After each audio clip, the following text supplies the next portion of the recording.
রাধে রাধে ভক্ত বন্ধুরা, তোমরা সবাই কেমন আছো? আশা করি তোমরা সবাই খুব ভালো আছো আর আমরা সবাই খুব ভালো আছি। তো চলো, আমার গোপাল সোনার নিত্য সেবা কিভাবে করব সেটাই তোমাদের সাথে শেয়ার করছি।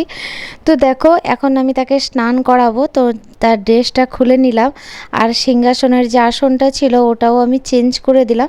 আর একটা নতুন সিংহাসনের আসন ছিল, তো ওটা পাঠিয়ে দিলাম। তো স্নান করানোর জন্য একটা থালিতে একটু স্বস্তিক চিহ্ন এঁকে নিলাম। স্বস্তিক চিহ্ন এঁকে নেওয়ার পরে রোজ রোজ ফুল পাই না, জানো তো, আমরা রেন্ট হাউসে থাকি, তো আমরা ফুল রোজ পাই না। তো যেটা দিই দিলে না নয় সেটাই দিই, যেহেতু তুলসী পাতা না দিলে গ্রহণ করে না।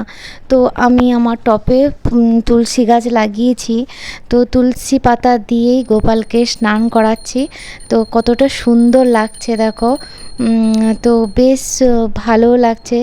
আর আমার গোপালকে ফুল যখন হাতে পাই তখন দিয়ে তো স্নান করাই, তার বাদে ফুল যদি না পাই তুলসী পাতা দিয়ে সাজিয়ে আমি গোপাল সোনাকে স্নান করাই। তো স্নানের একটা মন্ত্র আছে, তো ওই মন্ত্র যদি ওর না কেউ বলো তাহলে কৃষ্ণায় বাসুদেবায় হরে পারমাত্মনে প্রাণাতে ক্লেশনাশায় গোবিন্দায় নমো নমঃ, এই মন্ত্র বলেও স্নান করানো যায় গোপালকে।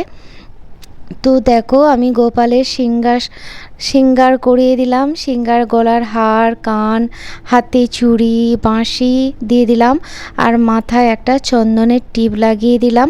আর একটা গাছে ফুল ফুটেছিল, দুটো ফুটেছিল, তো দুটোই নিয়েছি, একটা গোপালকে দিলাম আর একটা শঙ্খতে দিলাম। তো আর ঠাকুরের প্রসাদ দিলাম বাতাসা আর জল, আর তো ওগুলোতে তুলসী পাতা দিয়ে দিয়েছি।